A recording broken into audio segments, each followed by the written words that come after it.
T-minus 15 seconds. 10, 9, 8, 7, 6, 5, 8.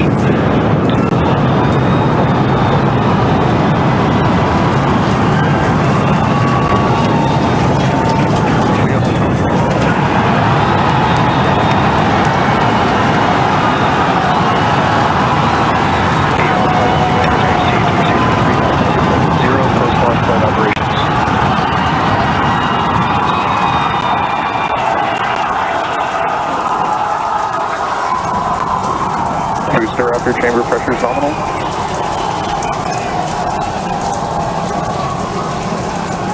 T-plus 33 seconds into the test flight of the inaugural Starship vehicle. Tower cleared, Linda picks over. Propulsion reports first stage engines nominal. What a sight from the ground cameras at Starbase. We're flying at twice the thrust of the Saturn V heading to space. Acquisition signal, surface 50. We're throttled down and throttled back up. Going through the period of maximum aerodynamic pressure.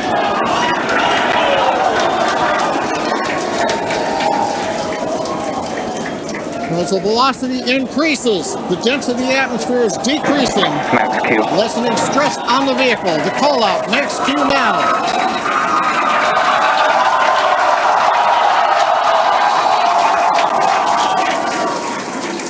Continuing to watch the first stage as we head downrange.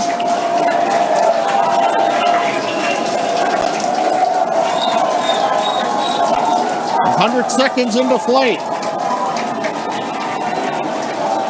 Our next major activity is going to be shutdown of the first stage. The Houston tracking station now acquiring the vehicle.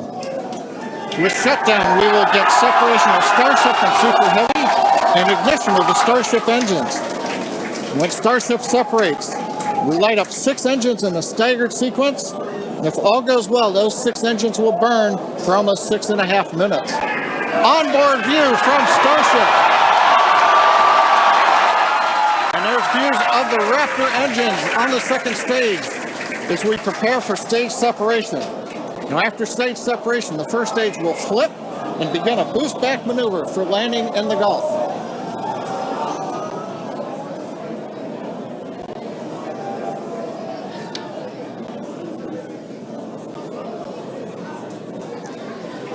Continuing to fly, 2 minutes 40 seconds. Let's get ready for main engine cutoff. Booster engine cutoff. Beginning the flip for stage separation.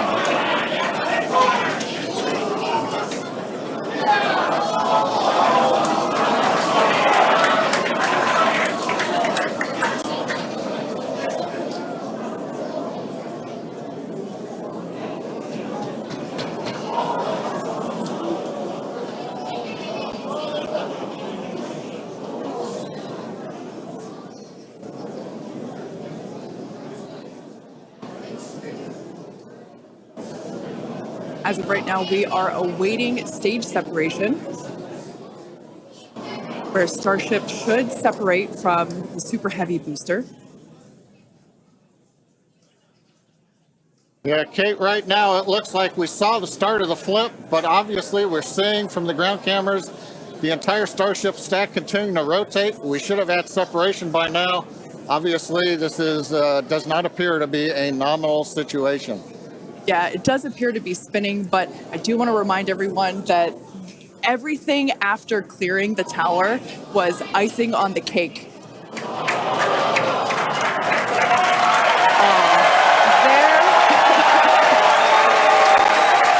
there, as you saw, as we promised, an exciting end to the Starship inaugural integrated test flight.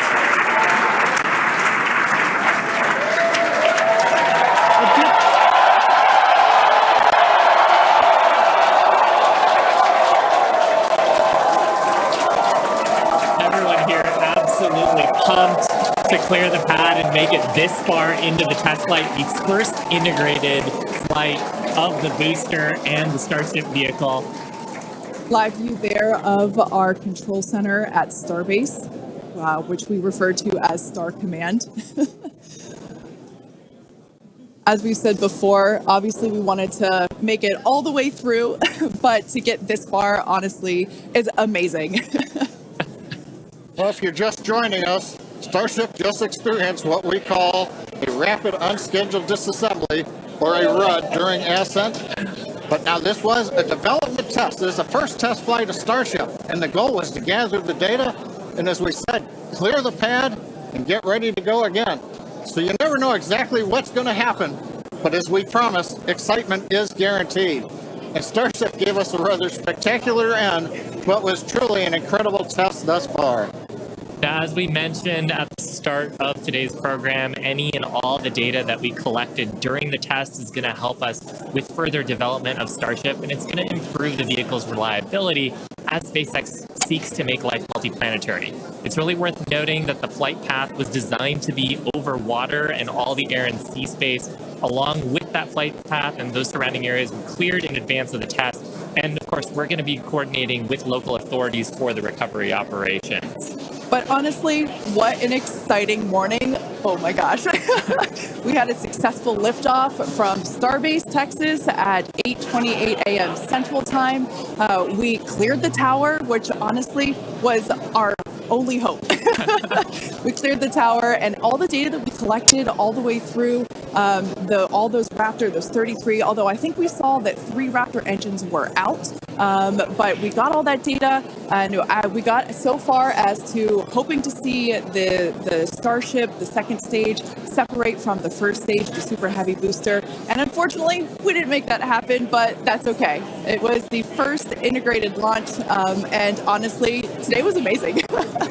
Absolutely incredible day.